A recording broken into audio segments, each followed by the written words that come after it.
Salut tout le monde, on se retrouve pour la deuxième partie de notre vidéo sur la préparation mentale. Léopold Sapé, préparateur mental diplômé, qui nous fait le plaisir d'être avec nous sur cette deuxième partie. Juste avant de commencer, on vous remet son Instagram qui s'affiche juste ici.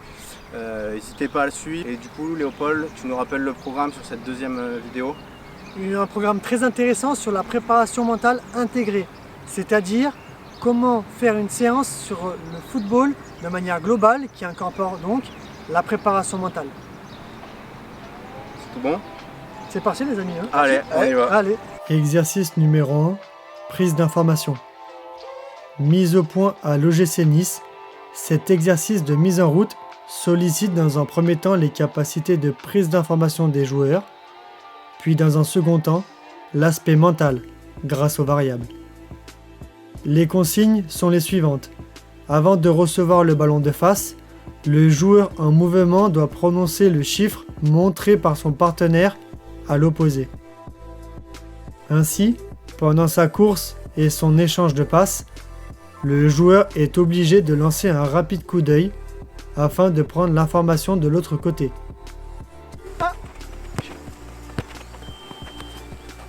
Pour intégrer le travail mental, plusieurs variables sont possibles, comme effectuer des opérations mathématiques ou mémoriser plusieurs numéros.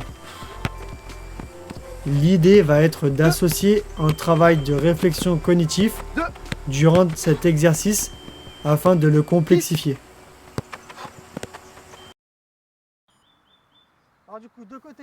Exercice numéro 2, vivacité et réactivité. Mise au point au FC Valence, cet exercice vise à travailler la vivacité en y ajoutant un travail d'analyse cognitive afin d'aller dans la bonne direction. Les consignes sont simples. Il faut franchir la bonne ligne d'arrivée en premier. L'intégration de l'aspect mental se fait à différents niveaux. En effet, ce type de situation nécessite une importante concentration de la part des joueurs, car l'information peut être donnée en sollicitant différents sens, la vue, l'ouïe ou le toucher. C'est ainsi un exercice complet permettant de travailler le versant physique et mental.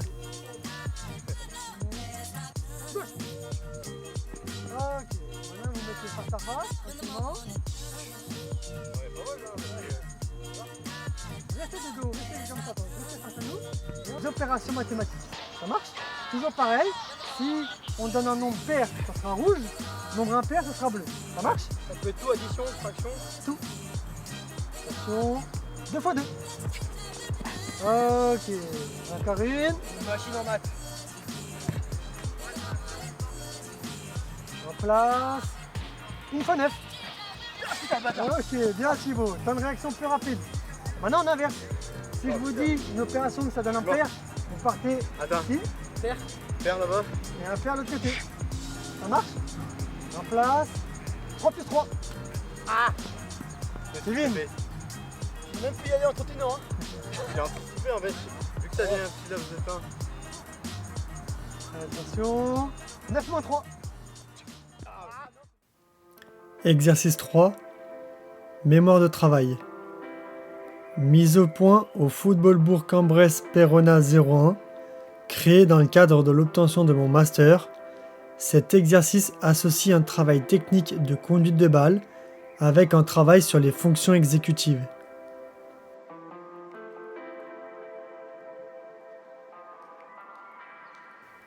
Les consignes de l'exercice sont les suivantes. Le joueur effectue dans un premier temps un slalom technique et doit mémoriser le parcours de son adversaire.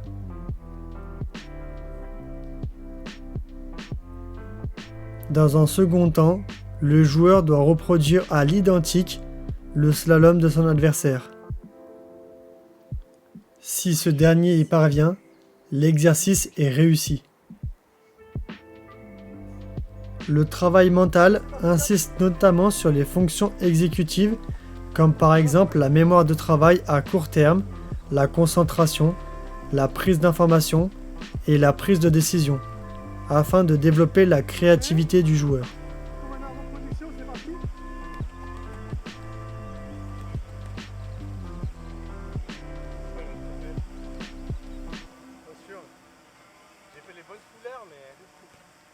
Comme vous pouvez le voir, ils ont bien transpiré, ils se sont bien donnés. On vous a donc présenté 3 exercices de préparation mentale intégrée. Le premier, c'était un exercice qui visait à travailler la prise de balle, donc contrôle-passe, et en y incorporant un travail cognitif sur l'aspect mental. Donc à travers des opérations mathématiques, à travers des prises d'informations visuelles, etc., etc. Premier exercice, du coup, prise d'informations visuelles, plus travail cognitif. Deuxième exercice, on était sur un travail un peu plus athlétique, à adapter selon les distances, vous verrez avec les spécialistes. Mais voilà, l'idée c'était de travailler un peu sur de la capacité physique en y incorporant un travail de réactivité. À savoir que pour développer sa vitesse, il y a le temps de réaction, l'amplitude et la fréquence. Là on est beaucoup plus sur le temps de réaction en jouant sur certains stimulus, sur différents stimulus.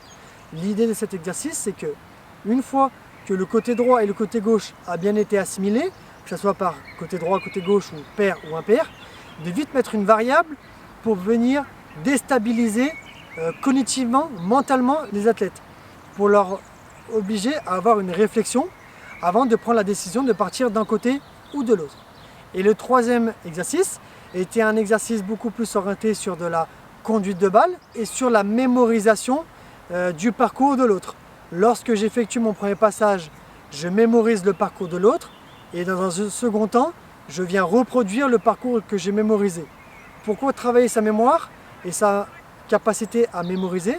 Tout simplement pour travailler sur sa créativité, travailler sur ses prises de décision, et etc. En travaillant sur cette thématique-là, mémorisation et prise de décision, on va pouvoir travailler sur l'aspect mental. Qu'est-ce que vous en avez pensé un peu des 3 exercices que je vous ai présentés? Moi je trouve que c'est super bien en fait d'intégrer cet aspect mental aux exercices parce que ça permet vraiment de contextualiser l'exercice, en fait, de le rapprocher d'une situation de match. Typiquement si les 3 exercices, je vais prendre l'exemple de l'exercice de temps de réaction, si on le fait juste à un top tout simple, ça va pas se rapprocher de la situation de match où il y a beaucoup plus d'informations qu'un simple signal sonore par tir au top. Voilà, il y a différents signaux pour réagir, pour partir. Donc ça permet vraiment de contextualiser sur l'aspect prise d'information, traitement de l'information, mémorisation aussi, avec le dernier exercice. Donc moi c'est vrai que par exemple les 2 premiers exercices, sous des formes différentes, j'ai l'habitude, je l'étais déjà fait dans mes coachings. Par exemple, le 3e exercice, je ne l'avais jamais fait, tu me l'as fait découvrir et ils sont tous super intéressants et franchement, c'est à mettre en place, c'est top. Surtout, je pense, pour des joueurs en formation, pour développer tout ce qui est cognitif, c'est vraiment top. L'idée, c'est ça, c'est vraiment d'entraîner le footballeur de manière globale. Donc c'est intéressant des fois, pas à chaque fois, mais partiellement, de mettre l'aspect mental dans des exercices pour vraiment travailler sur une habileté mentale, sur un besoin des sportifs, selon ce qu'on aura identifié. Kevin, qu'est-ce que tu en as pensé toi? Ouais, entièrement d'accord. Avec Thibaut, je trouve que c'était un travail qui était très riche. Il faut savoir que sur chaque exercice, l'exercice qu'on peut travailler lors des séances club, on peut travailler techniquement, physiquement et juste avec une ou 2 variantes, on va travailler de manière importante l'aspect mental, l'aspect cognitif. Donc là, ce qui est intéressant, c'est qu'on ne va pas travailler l'aspect mental uniquement de manière dissociée, on va toujours travailler de manière intégrée, dans la séance collective, et ça c'est très intéressant. Ça c'est quelque chose à comprendre, c'est-à-dire en fait qu'avec très peu de choses, avec une variante, on va travailler l'aspect mental, on va l'intégrer sur les séances et on va développer justement nos groupes de manière plus importante, de manière plus efficace, car on travaillera tous les facteurs de performance, donc c'est vachement intéressant. Et ce qui est très bien aussi, c'est par exemple le premier exercice qu'on a fait, donc où il fallait mémoriser justement les nombres annoncés avec les doigts justement de nos partenaires. On pouvait travailler aussi bien l'explosivité, on pouvait travailler l'endurance puissance, on pouvait travailler l'endurance capacité, donc ça veut dire qu'en fait on peut agencer ces petits exercices comme on le souhaite après, pour travailler une ou plusieurs qualités au niveau physique, même au niveau technique. On a travaillé la prise de balle orientée passe, on a travaillé la conduite de base sur la fin, et le second on a vraiment travaillé physiquement, l'explosivité, on a pu travailler la vitesse max, la vitesse semblante de manière globale. Donc franchement très intéressant, et comme dit Thibaut, c'est vrai que moi j'ai beaucoup l'habitude de travailler avec la table de multiplication, partir d'un côté qui est pair, impair. Après c'est que le dernier par exemple, j'y aurais même pas forcément pensé, c'est des choses qu'on découvre. Et c'est pour ça que travailler avec des collègues, d'autres personnes, c'est très riche parce qu'on apprend aussi comment lui peut travailler. On découvre des choses très intéressantes, on découvre une compétence nouvelle. Donc franchement très content. Il reste vraiment plus qu'à nous remercier. Et puis encore dire franchement que c'est quand même quelqu'un, un expert, parce qu'il y en a beaucoup qui vont s'improviser un préparateur mental. Et ils n'ont pas forcément eu diplôme, c'est juste à un moment donné des choses qu'ils pensent savoir. Et c'est vraiment une spécificité. Nous on a fait un e-book mental parce qu'on a des bases via notre Master Stabs, des choses très intéressantes mais plutôt basiques, mais très intéressantes malgré tout, qui ne sont pas forcément connues de tout le monde. Et là c'est vrai qu'on pousse un peu plus la chose avec vraiment un expert, quoi. Ouais, ça fait, soyez prudents. Malheureusement, le métier de préparateur mental n'est pas protégé. Ça veut dire que tout le monde peut se dire préparateur mental. C'est à vous d'être intelligent et de vous renseigner auprès du professionnel qui se dit préparateur mental, de se renseigner sur ses diplômes, sur ses expériences. Privilégiez avant tout ceux qui ont des masters ou ceux qui ont des diplômes universitaires. Méfiez-vous de ceux qui ont des formations sur internet en quelques jours ou quelques semaines qui après obtiennent un diplôme et se pensent être préparateur mental. Faites attention à ça pour que derrière après le travail soit vraiment efficace, soit vraiment pertinent. Et au-delà de tout ce qui va être savoir et connaissance, il y a aussi la posture de la personne.